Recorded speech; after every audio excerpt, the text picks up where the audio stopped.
오늘의 주요 뉴스입니다. 태풍 흰남노가 오늘 새벽 경남 거제 부근에 상륙해 내륙을 훑고 동해상으로 나갔습니다. 현재 내륙에서는 비바람이 점차 잦아들고 있지만 동해안 지역은 오후까지 강한 비바람이 이어질 것으로 보입니다. 태풍이 지나는 동안 제주에서는 10,000가구 넘게 전기 공급이 끊겼고 주택과 차량이 침수되는 피해가 속출했습니다.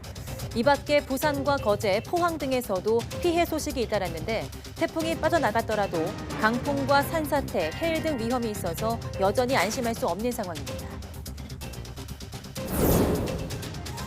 태풍 흰남노는 작은 태풍을 만나 더 강해졌고 일반적인 태풍과 다르게 북위 30도를 넘으면서 위력이 더 커졌습니다. 전문가마저 특이하다고 평가한 태풍 흰남노의 특징을 정리했습니다. 이번 태풍으로 일본 규슈 지역에서는 2명이 사망하고 약 36,000가구에 이르는 대규모 정전이 발생한 것으로 나타났습니다. 강풍이 거셌던 사가와 나가사키, 후쿠오카 일부 지역에서는 한때 휴대전화가 연결되지 않기도 했습니다. 오늘 오전 포항에 있는 포스코 포항제철소 안에서 동시다발적으로 불이 났습니다. 포스코 측은 일부 화재는 가스 방산 작업 도중 정전으로 인해 팬이 꺼지며 외부로 불꽃이 나갔다고 해명했는데 정전의 원인은 태풍 흰남노의 영향으로 추정하고 있습니다.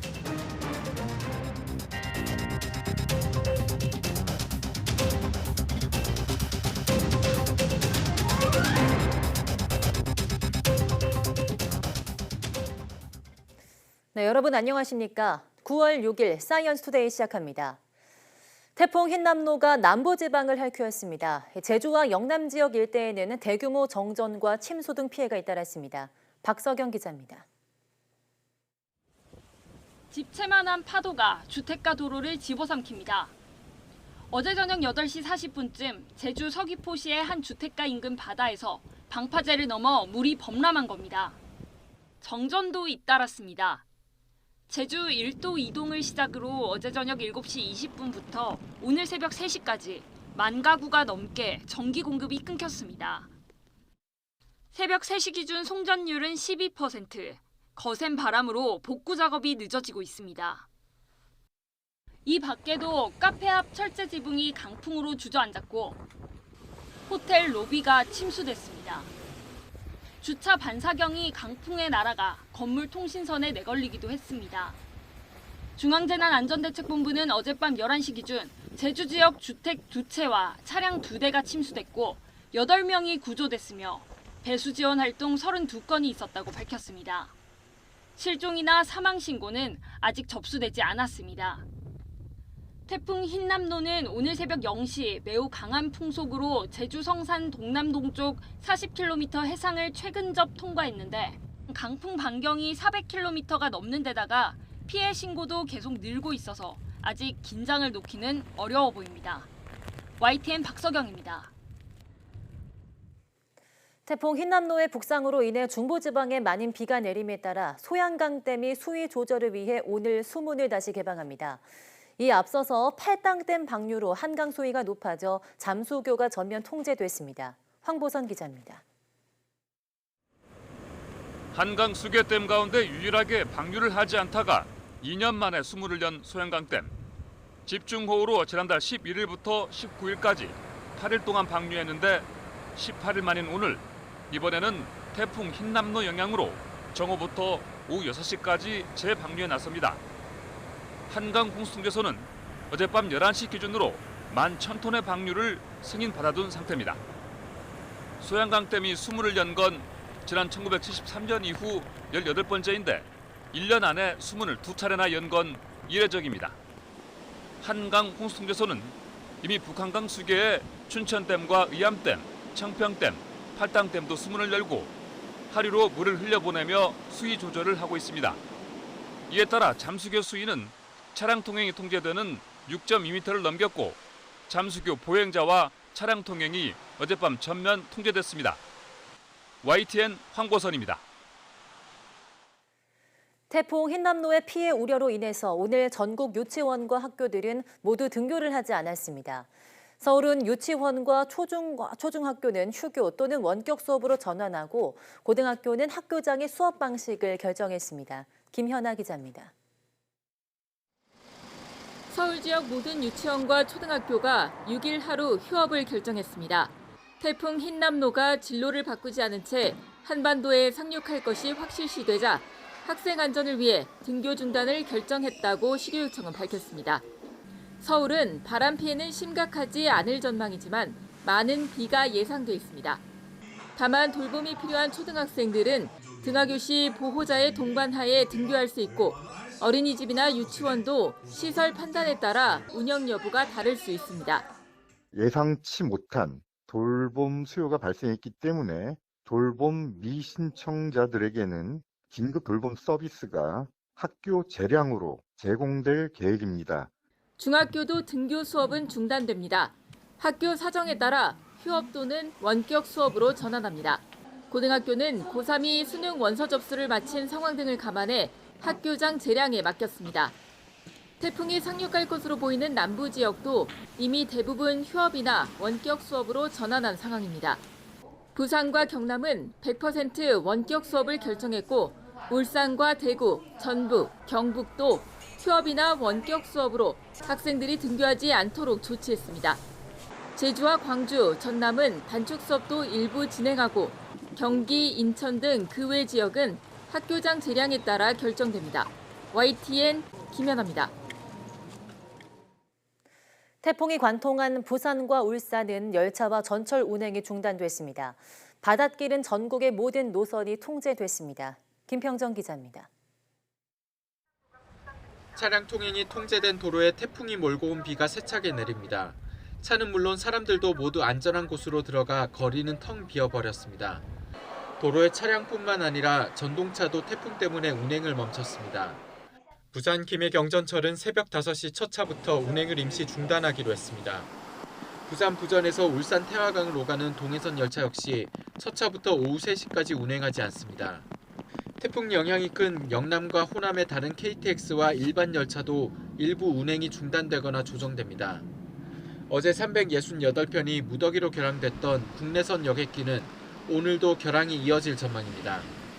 240여 편이 미리 결항을 결정했고 기상 상황에 따라 추가로 결항하는 항공편이 나올 가능성이 큽니다. 국내에서 운항하는 연안 여객선과 국제 여객선 항로는 전면 통제됐습니다.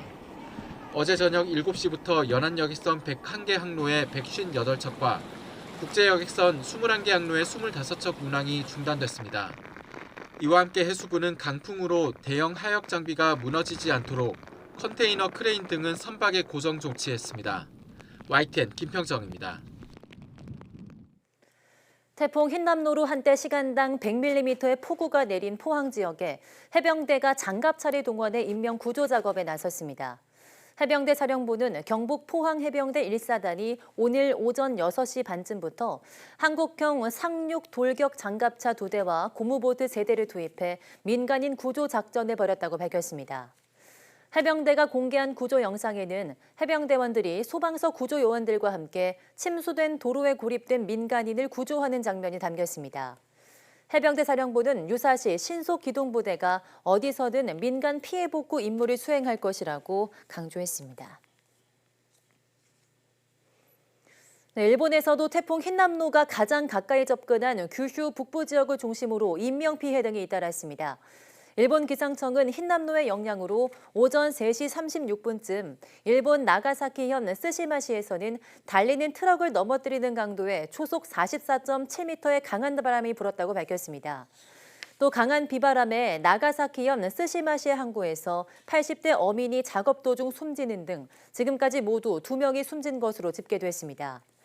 또 규슈 여객철도는 하카타와 구마모토를 잇는 고속열차 운행을 오늘 아침 첫 차부터 중단했으며 서일본 여객철도 역시 히로시마와 하카타 사이를 잇는 신칸센 운행을 보류했습니다. 제11호 태풍 흰남노는 전문가마저 이런 태풍은 처음 봤다고 말할 정도로 특이합니다. 작은 태풍을 흡수해 더 강해졌고 보통 태풍이 약화하는 북위 30도를 넘으면서도 위력이 더 커졌습니다. 김진도 기자가 이상하고도 강한 흰남노의 특징을 분석했습니다. 태풍 흰남노는 처음부터 세력이 강한 태풍은 아니었습니다. 그런데 타이안 부근에서 작은 태풍을 만난 흰남노. 갑자기 몸집을 불리더니 태풍을 흡수해버립니다. 이후 세력이 강해진 태풍은 정체 상태를 벗어나 한반도를 향해 북상했습니다. 태풍이 약한 상태에서 서진한 것을 일기라 한다면 태풍을 잡아먹고 북진을 시작한 것을 이기라 부를 수 있습니다. 이후 흰남노의 모습은 다른 태풍과 달랐습니다. 아무리 강한 태풍이라도 북위 30도를 넘으면 세력이 급격히 약해지고 동쪽으로 방향을 크게 틉니다. 하지만 흰남노는 이 법칙을 따르지 않았습니다. 북위 30도 선을 넘으며 태풍의 눈이 더 뚜렷해지고 재발달한 것입니다. 이번과 같이 강한 세력을 유지한 상태에서 북위 30도 부근에서 넘어와서 태풍이 다시 강화되는 것은 그래서 제가 예보를 하면서는 처음인 것 같다는 생각이 좀 듭니다. 모양을 한 차례 바꾸고 북상하며 더 강해진 이례적인 태풍이 흰남노. 직접 영향권에 들면 안전한 곳이 없을 것이라는 전문가들의 우려가 나오는 이유입니다. YTN 김희두입니다. 네, 온라인에선 기후변화가 태풍 흰남노를 역대 최강으로 만들었다는 주장이 나오고 있습니다. 바닷물 온도가 높아져 태풍의 강도가 세졌다는 건데요. 맞는 말인지 박희재 기자가 따져봤습니다. 20년 전 우리나라를 쑥대밭으로 만들었던 태풍 루사의 발생 위치입니다. 적도에서 그리 멀지 않은 위도 16도 부근으로 태풍이 흔히 발생하는 곳입니다. 루사에 이어 한반도를 강타한 매미 역시 이 부근에서 발생했습니다. 20년이 지난 지금 역대급으로 불리며 한반도로 향한 흰남노는 루사와 매미보다 위도상 10도나 위에서 생겨났습니다. 바닷물의 온도가 높아져 비교적 고위도에서도 태풍이 발생할 조건이 만들어진 겁니다. 최근 5년 동안 우리나라에 영향을 미친 태풍들의 평균 발생 위치와 비교해봐도 흰남노가 높은 위치에서 생성됐다는 건 뚜렷해 보입니다. 기후변화 때문에 해수 온도가 높아지잖아요. 수증기 증발이 많이 되잖아요. 그 말은 태풍에 밥이 많아진다는, 태풍 연료가 많아진다는 얘기거든. 태풍이 더 강해지는 거죠. 특히 과거보다 높아진 바닷물 온도가 태풍을 한반도까지 이르게 했다는 분석도 있습니다. 고위도로 갈수록 수온이 낮아져서 자연 소멸할 가능성이 큰데 데워진 바닷물이 태풍 규모와 강도를 키웠다는 내용입니다. 실제로 나사 위성 지도를 보면 흰남노가 북상하는 경로 주변 바닷물 온도는 평균보다 3도 정도 높습니다. 열대해역계에서부터 제주 남쪽 먼바다까지도 이렇게 29도, 30도 수온이 이렇게 유지되는 걸 보면 온난화까지도 겹친 정황인 것 같다. 태풍 흰남노가 역대급으로 강한 힘을 가진 건 기후변화 탓이라는 주장, 대체로 사실입니다. 다만 전문가들은 이번 태풍의 규모와 강도가 커진 데는 태평양을 기준으로 동쪽보다 서쪽의 수온이 높아지는 라니냐 현상도 배제할 수 없다고 말합니다. YTN 박희재입니다. 집중호우로 물이 한꺼번에 불어나면 감전사고도 빈번하게 발생합니다. 비가 많이 내리면 감전 위험 지역이 어딘지 모르는 만큼 위험 예상 지역을 가능한 빨리 벗어나는 게 중요합니다. 윤혜리 기자가 보도합니다. 하천에 물이 불어나 급류가 휘몰아칩니다. 도로가 끊겼고 전신주는 물에 잠겨 힘없이 쓰러졌습니다. 보기만 해도 위험천만한 상황입니다. 많은 비가 내리면 전기가 통하기 쉬운 전신주나 가로등, 고압전선, 그리고 입간판 주변에 가까이 가선 안 됩니다. 전신주나 가로등이 쓰러져 있다면 접근하지 말고 119나 전기안전공사에 신고해야 합니다. 주택 침수 상황에서도 감전사고를 미리 예방하는 게 중요합니다. 먼저 물이 무릎까지 차기 전에 대피하는 게 좋습니다. 특히 수심이 40cm 이상이라면 곧바로 구조대에 신고해 도움을 받아야 합니다. 다만 대피 전에 시간적인 여유가 있다면 누전 차단기부터 내려 감전사고를 예방해야 합니다. 만약에 가능하시다면 집에 있는 누전 차단기라든지 이런 것들을 이제 차단하죠. 변압기를 이제 내려서 차단기를 내려서서 전기가 통하지 않게끔 조치를 해놓으시는 것들, 이런 것들은 나중에 구조라든지 후속 작업들을 할 때 훨씬 더 도움이 되는. 무엇보다 대피하는 데 시간이 너무 촉박하다면 감전 위험 지역에서부터 가능한 빨리 벗어나는 게 가장 중요합니다. YTN 윤혜리입니다. 네, 오늘 아침 7시 반쯤 경북 포항시 남구에 있는 포스코 포항제철소에서 불이 났습니다. 불은 이 열연 공장과 스테인리스 공장, 코크스 공장, 기술연구소 등 4곳에서 동시다발로 발생했습니다.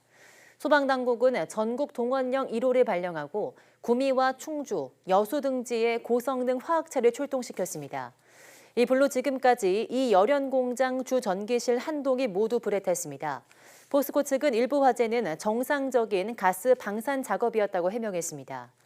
용광로용 연료인 코크스를 생산하는 과정에서 발생한 가스를 보통 내부에서 회수하지만 순간 정전으로 팬이 꺼지며 외부로 자동 방산돼 시민들이 불이 난 것으로 오인한 것 같다고 밝혔습니다.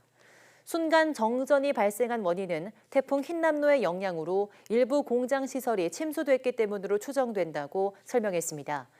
또 이 열연 공장 전기실 패널에 소규모 화재가 발생했지만 제철소 내 인명 피해는 없다고 밝혔습니다.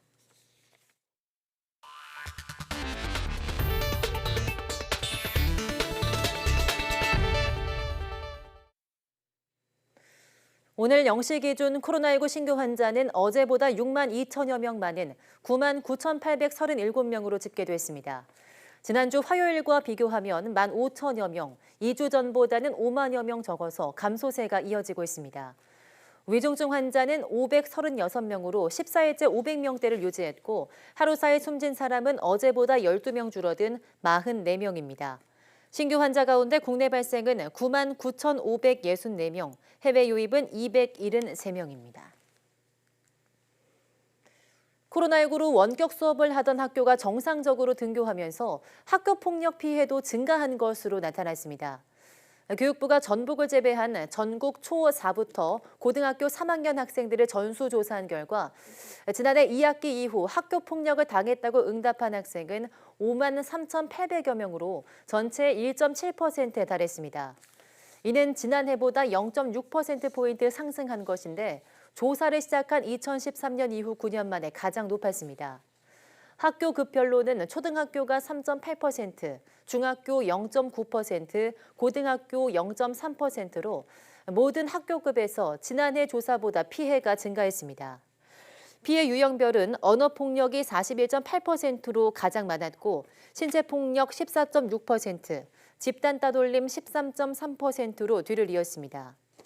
지난해와 비교할 때 집단 따돌림이나 사이버 폭력 비중은 줄었지만 신체 폭력 비중은 증가했습니다. 러시아가 장악한 우크라이나의 자포리자 원자력 발전소의 마지막 송전선이 러시아군의 포격으로 인한 화재로 끊기면서 핵 재앙이 발생할 수 있다는 우려가 나오고 있습니다.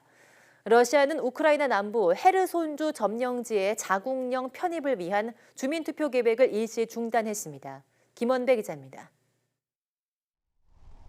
국제원자력기구 IAEA는 러시아가 점령한 자포리자 원자력 발전소의 4개 송전선 중 살아있던 마지막 1개의 송전선이 지난주 금요일 끊겼다고 밝혔습니다. IAEA는 이 송전선이 화재 진압을 위해 고의로 끊겼으나 손상되지는 않았다고 우크라이나 측이 제공한 정보를 인용해 말했습니다. IAEA는 자포리자 원전의 우크라이나 직원들이 IAEA 전문가들에게 자신들이 송전선을 수리할 계획이지만 며칠이 걸릴 것이라고 말했다고 전했습니다. 유럽 최대 규모인 6개 원자로를 갖춘 자포리자 원전은 러시아의 침공 이전까지 우크라이나 전력의 약 20%를 공급했습니다. 올해 3월 러시아군이 장악한 자포리자 원전과 주변에서는 지난달부터 교전이 끊이지 않고 있습니다. 지난달 25일에도 자포리자 원전 인근 야산에서 발생한 화재로 발전소와 외부를 연결하던 4개 송전선 중 마지막 1개가 훼손되면서 자포리자 원전은 우크라이나 전력망에서 분리됐다가 하루 만에 다시 연결됐습니다. 볼로디미르 젤렌스키 우크라이나 대통령은 자포리자 원전이 러시아의 도발로 두 번째 핵재앙의 위기에 처해 있다며 러시아를 비난했습니다. Тим більше, що сьогодні через черговий російський провокативний обстріл була пошкоджена остання лінія енергопередачі, яка з'єднувала станцію з енергосистемою України. Знову, це вже вдруге, через російську провокацію Запорізька станція опинилась за крок від радіаційної катастрофи. 이런 가운데 러시아가 우크라이나 남부 헤르손주 점령지의 자국령 편입을 위한 주민투표 계획을 일시 중단한다고 타스 통신 등이 보도했습니다. 러시아가 임명한 헤르손주 행정부 부수반은 현지 시간 5일 현지 TV에 출연해 우리는 투표를 준비했고 조만간 투표를 시행하길 원한다면서도 현재 일어나는 상황 때문에 당장은 이를 중단할 것이라고 생각한다고 말했습니다. 당초 러시아 측 현지 행정부는 오는 11일 러시아의 정기 지방투표 일정에 맞춰 남부 자포리자주와 동부 도네츠크주 루안스크주와 함께 헤르손주에서 러시아 영토 편입을 위한 주민투표를 시행할 계획이었습니다. 그러나 7월 말부터 우크라이나가 헤르손과 자포리자 수복을 선언하고 이들 지역 러시아군의 후방 보급로와 탄약고를 집중 포격하면서 러시아군이 일부 병력을 후퇴시키고 있습니다. YTN 김원배입니다. 미국 인플레이션 감축법에 따른 한국산 전기차 차별 문제 해법을 찾기 위해서 우리나라 통상대표가 급히 미국을 찾았습니다. 미국과 장관급 협의체를 조기에 가동하고 우리와 같은 불만을 갖고 있는 유럽, 일본과 공조 방안도 찾을 계획입니다. 워싱턴 권준기 특파원이 보도합니다. 워싱턴 공항으로 들어온 안덕근 통상교섭본부장은 인플레이션 감축법에 따른 한국산 전기차 차별 문제를 미국과 서둘러 협의하겠다고 밝혔습니다. 미국 무역대표부 대표와 자신이 각각 대표를 맡는 공식 협의체를 조기에 출범시키겠다는 겁니다. USTR하고 지금 이 협의 채널을 실질적으로 가동을 최대한 빠른 시일 내에 할 수 있도록 노력하겠습니다. 최근 우리 국회가 결의안을 통해 인플레이션 감축법에 대한 우려를 표시한 점을 강조하면서 미국도 사안의 심각성을 잘 알고 있을 것으로 관측했습니다. 그러면서 법의 시행을 늦추든 보조금 대상을 FTA 체결국으로 확대하든 결국 법을 고쳐야 할 문제라며 상하원 의회를 만나 법 개정을 요구하겠다고 말했습니다. 법안 개정하는 것이 조기 이루어지기는 좀 어려운 상황입니다만은 입법적으로 풀 수 있는 부분과 행정부 차원에서 풀 수 있는 문제, 이 다각적인 해결책을 저희가 지금 모색을 하고 있습니다. 특히 유럽연합과 일본도 전기차 보조금 문제에서 우리와 같은 불만을 갖고 있는 것으로 확인된 만큼 필요하다면 공동 전선을 구축하겠다는 점을 분명히 했습니다. 향후 필요하다 그러면 지금 정부 간의 협력, 기타 법적인 절차 같은 것들을 공조하는 방안들을 모색할 생각입니다. 안 본부장은 사흘간 워싱턴에서 백악관과 상무부, 상하원 의회 관계자를 만나 우리 정부 의견을 전달할 계획입니다. 최근 미국이 보호무역주의 정책을 강화하고 있는 가운데 이번 인플레이션 감축법 논의는 향후 한미 통상관계의 미래를 좌우할 중요한 분기점이 될 전망입니다. 워싱턴에서 YTN 권준기입니다. 네, 이번 달에도 고추와 오이, 애호박 등 주요 농산물의 가격이 지난해보다 비쌀 거라는 전망이 나왔습니다. 한국농촌경제연구원은 농업관측 보고서에서 주요 농산물의 출하량이 감소할 것이라며 이같이 전망했습니다. 청양계 풋고추는 강원과 호남 지역 등의 생산량 감소에 따라 지난해보다 89% 비싸지고 오이맛고추는 10.2% 상승한다고 내다봤습니다. 또 파프리카는 46%, 애호박 17%, 오이는 30% 가격이 오를 것으로 전망됐습니다. 이는 태풍 흰남노의 영향을 제외한 분석 결과여서 이번 달 실제 가격은 더 오를 가능성이 큽니다. 석유 수출국 기구 오펙과 러시아 등 비오펙 주요 산유국들의 협의체인 오펙 플러스가 다음 달 원유 생산을 줄이기로 했습니다. 오펙 플러스는 현지 시간 5일 원래 회의를 마친 후 발표한 성명에서 다음 달 하루 원유 생산량을 이달보다 10만 배럴 줄이기로 합의했다고 밝혔습니다. 이로써 오펙 플러스 산유국들의 원유 생산량은 지난 8월 수준으로 다시 줄게 됐습니다. 앞서 오펙 플러스는 지난 회의에서 9월에 하루 10만 배럴 증산을 합의했습니다. 최근 산유국들은 경기 침체 우려로 원유 수요가 감소할 수 있다고 주장해왔습니다.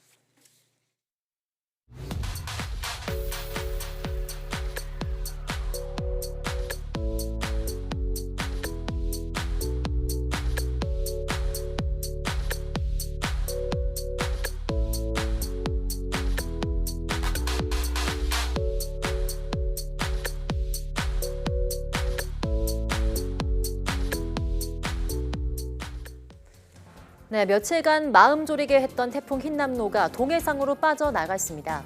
하지만 동해안 부근에는 태풍의 영향으로 오후까지 많은 비가 내리겠는데요. 태풍의 영향권에서 완전히 벗어날 때까지 안전수칙 잘 지켜주시기 바랍니다. 뉴스 마치겠습니다. 함께해 주신 여러분 고맙습니다.